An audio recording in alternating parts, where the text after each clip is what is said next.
Hello, कल मेरा $70 का प्रॉफ़िट हुआ था स्टेप 2 वाला अकाउंट में और ये इंस्टेंट अकाउंट है। इसमें अभी सिर्फ़ $25 दिखा रहा है अप में हूँ बट ये ट्रेलिंग है राइट? तो ट्रेलिंग के लिए मैं $71 लॉस पे हूँ। तो इसमें अगर 250 करता हूँ राइट? तो मैं कुछ विथड्रॉ कर सकता हूँ, मतलब कुछ नहीं, सब विथड्रॉ कर सकता हूँ $250। और मैंने 5090 में गया था, तो वहाँ से माइनस हुआ राइट? तो इसलिए मैं 70 में हूँ।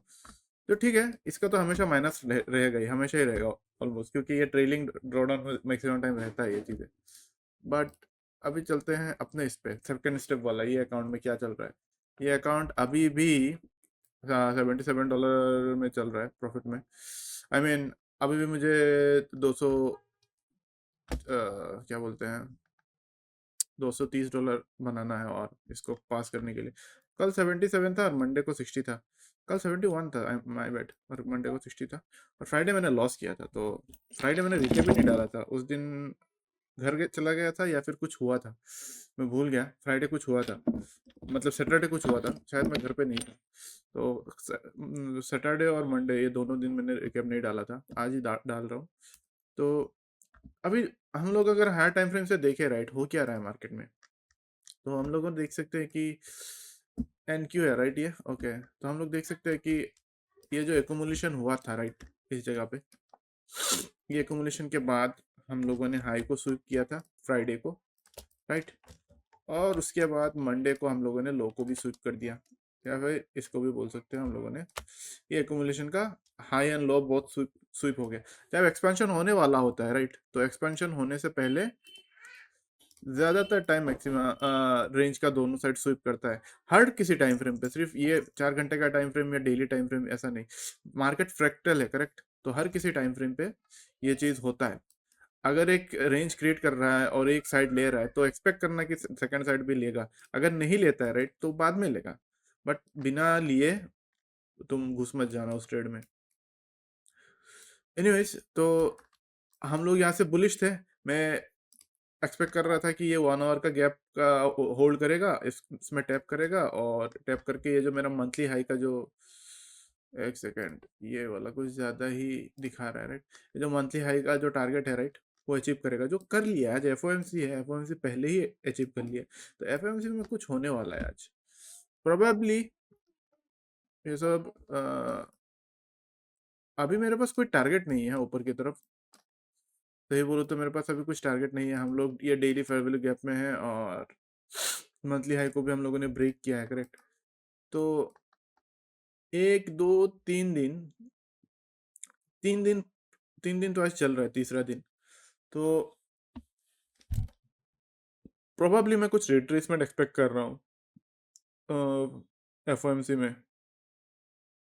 हो सकता है ये गिरे या फिर यहाँ से और कंटिन्यू करे। यूजुअली ब्रेकआउट ऐसा होने के बाद डायरेक्टली जाता नहीं है राइट। हम लोग यहाँ पे लिक्विडिटी स्वीप करेंगे, बायर्स को इनवाइट करेंगे ऊपर जाने के लिए, उसके बाद नीचे आएंगे। बट एफओएमसी है, तो एफओएमसी में कुछ प्रेडिक्ट नहीं कर पाता हूँ मैं। एफओएमसी, एनएफपी और सीपीआई, ये अनप्रेडिक्टेबल होता है मेरे लिए, क्योंकि वहाँ पे मैनुअल इंटरवेंशन होता है करेक्ट। तो फिर भी मैं एक्सपेक्ट कर रहा हूँ कि मार्केट नीचे गिरे, क्योंकि नीचे भी बहुत सारा लिक्विडिटी अभी भी पड़ा हुआ है। बट अभी मार्केट का ट्रेंड जो है वो खतरनाक बुलिश है, तो मैं यहाँ पे बाई नहीं करने वाला हूँ इस डेली फेयर वैल्यू गैप में। तो मैं शॉर्ट सेटअप ही देखूंगा अगर कुछ मिलता है तो। ऊपर से मुझे दिखाई दे रहा है कि आज जो कैंडल ओपन हुआ है राइट, इसके नीचे कोई वीक ही नहीं है, ओपन हुआ है और डायरेक्ट बढ़ रहा है, तो इसने कुछ मैनिपुलेट किया ही नहीं है। हो सकता है यही मैनिपुलेशन हो जो ऊपर जा रहा है। तो हो सकता है आज मुझे ट्रेड ना मिले, कल ही मिले। बट जो भी हो, कल का ट्रेड किया था वो अभी बात करते हैं। कल हम लोगों ने ये वाला डे था राइट, तो कल का जो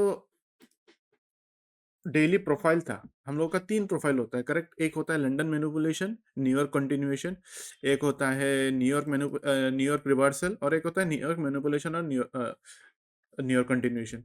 तो यहाँ पे हम लोगों ने क्या किया है, हम लोगों ने लंदन सेशन एक्यूमुलेट किया है इस जगह पे, और न्यूयॉर्क में हम लोगों ने मैनिपुलेट करके रिवर्स किया है। तो जब ये प्रोफाइल होता है, तो मैं एक्सपेक्ट करता हूँ कि rest of the day market बढ़े, ठीक है।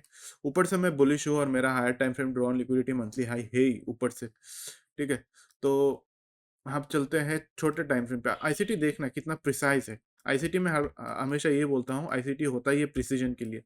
तो अ, ये 1 आवर जाते हैं और ये 1 आवर का जो फेयर वैल्यू गैप है इसको मार्क करते हैं। इसको आके टैप किया, ठीक है, या फिर हम लोग बोल सकते हैं कि ये जो लास्ट अप मूव कैंडल है, यहाँ पे डाउन मूव दिखा रहा है, ये जो लास्ट अप मूव कैंडल या फिर जो ब्रेकर है, इस पे आके हम लोगों ने टैप किया। जो भी बोलो, सपोर्ट भी बोल सकते हो, इस सपोर्ट में आके टैप किया। और उसके बाद हम लोगों ने इमीडिएटली ये बहुत इंपॉर्टेंट चीज़ है, इमीडिएटली हम लोगों ने फिर से रिवर्स करना शुरू कर दिया। तो यहाँ पे जो first presented fair value gap है, राइट, 930 के बाद जो फर्स्ट गैप क्रिएट होता है, मैं अभी 1 मिनट टाइम फ्रेम पे हूँ, देखना। और मैं यहाँ पे था नहीं, मैं बाहर था, खाना खा रहा था, खाना खाने चला गया था मार्केट के टाइम पे। तो ये first presented fair value gap है। तो ये जो वी शेप रिवर्सल है, राइट, ये expansion plus expansion is equal to reversal है, राइट। तो इसका मतलब हम लोग ऊपर जाने वाला है। जब इसने first presented fair value gap के ऊपर बॉडी क्लोज दिया, हमारा एंट्री यही होता है। जो जो आईसीटी कॉन्सेप्ट्स करता है प्रिसीजन के साथ, उनको पता है कि ये उनका एंट्री है, ये होता है स्टॉप लॉस। और उसके बाद तुम्हारा टारगेट यहाँ तक रखो या फिर यहाँ तक ऊपर और ऊपर रखो, तुम्हारा मर्जी। यहाँ पर भी 1:4 आ रहा है, ठीक है। बट मैं इस ट्रेड में था नहीं, क्योंकि मैं बाहर था और मेरे दोस्त ने लिया था ये ट्रेड। और मैं यूजुअली ये ट्रेड लेता हूँ जब जब मार्केट में आता है, प्रीवियसली बहुत बार लिया है। तो इसलिए मैंने ये जाने दिया, कोई रश नहीं था मेरे अंदर, क्योंकि मैंने ऑलरेडी गोल्ड में बड़ा ट्रेड ले लिया था। तो मैंने देखा कि 1 घंटे का कैंडल, मेरा जो ट्रेड था, राइट, मेरा जो ट्रेड था, वो वो ट्रेड था कि मैंने देखा कि ये 9 बजे का कैंडल क्लोज हुआ, 10 बजे, 10 बजे मतलब क्लोज हुआ, या 10 बजे का ओपनिंग था, 10 बजे का कैंडल। तो मैंने देखा कि 5 मिनट में कुछ ऑर्डर ब्लॉक क्रिएट कर रहा है कि नहीं। तो 5 मिनट में कुछ ऑर्डर ब्लॉक क्रिएट तो नहीं किया, लेकिन ये जो वीक दिख रहा है, राइट, इसने इसका और इसका लिक्विडिटी लेके इस गैप में आके टैप करके फिर से रेंज के अंदर घुसा, ठीक है। ये वाला कैंडल, ये वाला जो कैंडल है, हैमर, बुलिश हैमर, इसने इस गैप को टैप करके इसका और इसका लिक्विडिटी को लेके फिर से रेंज के अंदर घुसा। उसके बाद क्या, ये वीक का 50% ब्रेक नहीं करना चाहिए, ठीक है। ये एक रीजन है जो ब्रेक नहीं किया, ये एक रीजन है घुसने का जो ब्रेक नहीं किया। बट बस एक रीजन से हम लोग घुस नहीं सकते, राइट, मार्केट में और भी रीजन होने चाहिए। उसके बाद इसने, मैं हमेशा बोलता हूँ, जो मेरा रिकैप देखता है, मैं हमेशा बोलता हूँ मेरा लास्ट फेयर वैल्यू गैप बहुत इंपॉर्टेंट होता है। ये जो लास्ट फेयर वैल्यू गैप है, इसके इस पे आकर ये अगर ऑर्डर ब्लॉक क्रिएट करता है, राइट, तो ये मेरा एंट्री था, क्योंकि इसने भी इसका इंटरनल लिक्विडिटी लिया, राइट, इसने इसका लिया, इसने इसका लिया, राइट। इंटरनल लिक्विडिटी के बाद ही हमेशा एंट्री। ऊपर से यहाँ पर एसएमटी भी था। लोग बोलते हैं कि छोटे टाइम फ्रेम में 1 मिनट में एसएमटी एसएमटी नहीं, काम नहीं है। बट मैं 1 मिनट पे भी एसएमटी देखता हूँ, क्योंकि मैं बिलीव करता हूँ फ्रैक्टल चीज होता है, राइट, टाइम। तो बड़े हायर टाइम फ्रेम में भी एसएमटी जो हो रहा है, छोटे टाइम फ्रेम में भी एसएमटी मेरे लिए काम का है। तो इसने जब इसके ऊपर बॉडी क्लोज दिया, तो मैं थोड़ा स्लो था, मैं यहाँ पे क्लोज एंट्री करना चाहता था, लेकिन एंट्री यहाँ पे हुआ, क्योंकि मैनुअल एंट्री था, लिमिट एंट्री नहीं था। और मेरा टीपी यहीं पे था, और ये बस यहाँ तक ही था शायद टारगेट। नहीं नहीं नहीं, सॉरी, यहाँ पे नहीं था। हाँ, यहाँ पे था, 1:2 था। तो ओके, यही था, यही सेम एग्जैक्ट एग्जैक्ट रेट था। तो यह मैंने डिस्काउंट में भी दिया था, ये वाला पैन आउट हुआ था। और इसमें मेरा $122 कुछ आ गए थे। और सेकेंड हाफ में सेकेंड हाफ में मैं बुलिश था, क्योंकि इसने मंथली हाई को अभी भी टैप नहीं किया, राइट। और डेली प्रोफाइल के हिसाब से मैं बुलिश ही रहूंगा। तो सेकेंड हाफ में क्या किया, अभी देखना, सेकेंड हाफ में भी मैंने एक एंट्री लिया, जो मेरा पेन आउट नहीं हुआ, लॉस किया मैंने उसमें। बट मुझे कोई रिग्रेट नहीं है, क्योंकि उस ट्रेड से मैंने बहुत सारा डाउट मेरा क्लियर हुआ है। और मैं ट्रेड्स लेता ही हूँ मेरा डाउट्स क्लियर करने के लिए। ऑब्वियसली मैंने थोड़ा ज़्यादा ही एसएल ले लिया था, $122 से डायरेक्ट 71 पे आ गया था। वो अलग बात है, वो मेरा गलती है। बट हाँ, तो सेकेंड हाफ में ये वाला माय बैड। सेकेंड हाफ में इसने इसका लो को स्वीप किया, राइट। इसने आवरली लो को स्वीप किया, 4 घंटे का लो को नहीं, 30 मिनट्स का लो को नहीं, 1 आवर का लो को स्वीप किया। 1 आवर का लो को स्वीप करके हम लोगों ने फिर से रेंज के अंदर घुसा। जब 1 आवर का लो को स्वीप करता है तो इसके साथ कौन सा टाइम फ्रेम होता है, 5 मिनट्स का। तो मैं देख रहा था कि यहाँ पे कोई 5 मिनट का ऑर्डर ब्लॉक क्रिएट कर रहा है कि नहीं। तो मैंने देखा कि इसने 5 मिनट में ऑर्डर ब्लॉक क्रिएट किया है, राइट। ये मेरे ऑर्डर ब्लॉक्स हैं, या फिर ऑर्डर ब्लॉक है, एक ही है, कॉन्जिक्यूटिव डाउन क्लोज कैंडल। मतलब ये जो लो है, राइट, ये अभी प्रोटेक्टिव है, इसके नीचे नहीं जाएगा। तो मुझे अभी यहाँ पे कुछ एंट्री चाहिए था। यहाँ पे एंट्री, मैं हमेशा बोलता हूँ इंटरनल लिक्विडिटी लेने के बाद एंट्री करना चाहिए, बट ऐसा जब पैटर्न क्रिएट होता है, राइट, और ऑर्डर ब्लॉक क्रिएट करने के बाद फिर से और एक ऑर्डर ब्लॉक क्रिएट हो जाता है, राइट, इमीडिएटली, तो मैं यहाँ पे एंट्री ले लेता हूँ। पर वो चीज़ मैक्सिमम टाइम मैंने देखा है 9:30 टू 10 के, मतलब वॉलेटिलिटी जब ज़्यादा हाई होता है, राइट, तो बिना लिक्विडिटी लिए ही ऊपर चला जाता है। वो जब मोमेंटम होता है उस चीज़ में, अगर मोमेंटम नहीं है तो लिक्विडिटी बार बार स्वीप करेगा। तो मैंने ये बिना लिक्विडिटी लिए ही एंट्री कर लिया था, और मेरा एसएल था इसके नीचे, मेरा टीपी था ऑब्वियसली मंथली हाई तक, जो हुआ नहीं, तो यहाँ पे लॉस हुआ था। इसलिए मैंने फिर से रुको, फिर से एंट्री और एक लिया था मैंने। हाँ, छोटे टाइम फ्रेम पे लिया था। अभी ये चीज़ देखना, हाँ, इसमें भी एक लास्ट फेयर वैल्यू गैप है। हाँ, यहाँ पे मैं सो गया था, वरना शायद यहाँ पर भी मैं लेता फिर से। ये भी लास्ट फेयर वैल्यू आपको टैप करके रेंज के अंदर घुसा था। यहाँ पे भी अगर 1 मिनट का ऑर्डर ब्लॉक होता तो मैं ले लेता। नींद में था तो मैंने लिया नहीं, बट यहाँ पे मैंने और एक एंट्री लिया था। मतलब एक एक ही एंट्री था, दो मतलब ऐड किया था पोजीशंस मैंने। इसका लिक्विडिटी लेने के बाद, हाँ, इसका लिक्विडिटी लेने के बाद जब इसने इसके ऊपर बॉडी क्लोज दिया, राइट, तो मैंने पोजीशंस और ऐड की थी। तो और मेरा स्टॉप लॉस इसके नीचे लेके आ गया था। तो यार दो पोजीशंस, थोड़ा लालच आया था, ग्रीड आया था, शायद इसलिए मेरा $50 यहाँ पे लॉस किया मैंने। तो यहाँ पे मैंने दो ट्रेड लेके मैंने लॉस कर दिया था। तो इसकी वजह से मेरा प्रॉफिट और घट गया था।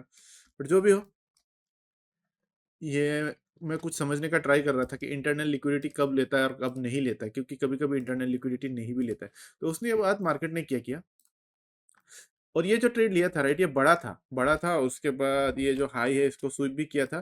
तो मैं अगर जागा हुआ होता तो मैं ऑब्वियसली ब्रेक इवन कर देता, बट मैं नींद में था, और नींद पे रहने के कारण ये आके ये जो लो रेजिस्टेंस लिक्विडिटी क्रिएट किया है, राइट, 1 2 3 4 फेलियर स्विंग्स, चारों को स्वीप किया, लास्ट फेयर वैल्यू गैप में आया। लास्ट फेयर वैल्यू गैप में आके इसने 1 मिनट में और change in the state of delivery किया, या फिर ऑर्डर ब्लॉक बोल सकते हो, ऑर्डर ब्लॉक क्रिएट किया, और यहाँ पे होता मेरा एंट्री। अगर मैं जगह हुआ था, और शायद मैं नहीं भी करता, क्योंकि 4 बजे के बाद वैसे भी ट्रेड नहीं करता हूँ, और उसके बाद मार्केट बढ़ा था। तो ये भी बहुत लॉजिकल ट्रेड था। हमेशा ट्रेड करो लिक्विडिटी स्वीप के बाद। इंटरनल लिक्विडिटी मैं जो बोलता हूँ वो तुम लोग बोलते हो इंड्यूसमेंट, तो कंफ्यूज मत होना, सेम चीज़ है। और गोल्ड में भी एक ट्रेड था, दो ट्रेड था एक्चुअली गोल्ड में। वो मैंने 6:30 बजे लिया था। गोल्ड में भी बहुत बड़ा कैप्चर किया था। वो इंस्टेंट अकाउंट में $54 का प्रॉफिट होता है। इंस्टेंट अकाउंट में $54 मतलब बहुत बड़ा समझ लो, क्योंकि उसमें मैक्सिमम तो $60 ही कर सकते हो। अभी गोल्ड के बारे में मुझे बात करूंगा तो और लंबा हो जाएगा। रुको एक सेकेंड, बस एक शॉट किया था, और बड़ा बड़ा काफी बड़ा शॉट था मेरे लिए। हम्म, हम्म, कहाँ गया, 27 जनवरी, राइट, 27 जनवरी, हाँ शायद यही शॉट था। इसने इसका लिक्विडिटी स्वीप किया था, और 1 आवर का लिक्विडिटी स्वीप होने के बाद मैं 5 मिनट में ऑर्डर ब्लॉक ढूंढ रहा था। तो ये 5 मिनट का ऑर्डर ब्लॉक क्रिएट होने के बाद यहाँ पे मैंने शॉर्ट किया। पहले यहाँ पे मैंने लॉन्ग किया था, मैंने डिस्काउंट में दिया था, तो वो पैन आउट नहीं हुआ। ये बहुत अच्छा लॉन्ग था, मार्केट ओपन हुआ था 8 बजे, राइट। मार्केट ओपन होने के बाद ये बहुत अच्छा लॉन्ग था। ये जब पैन आउट नहीं हुआ तब मैं समझ गया कि ये ऊपर अभी नहीं जाएगा, ये पहले नीचे जाके स्विप करने वाला है। तो इसलिए मैंने ये शॉर्ट कर दिया था इमीडिएटली। तो ये शॉर्ट किया था, और ये मेरा टारगेट था। तो ये भी 1:2.7 था। तो ये दो ट्रेड्स मिला के मेरा कल थोड़ा अच्छा था। लेकिन पीएम सेशन में मैंने इंस्टेंट अकाउंट में भी रिड्यूस कर दिया अपना प्रॉफिट, और स्टेप 2 में भी रिड्यूस कर दिया। जो मुझे कोई रिग्रेट नहीं है, क्योंकि मुझे जानना था, वो चीज़ बहुत इंपॉर्टेंट था, वो चीज़ जानना। मिलते हैं आज लाइव स्ट्रीम में, मिलते हैं और देखते हैं क्या होता है। आज के लिए थोड़ा लंबा हो गया रिकैप, आज के लिए इतना ही।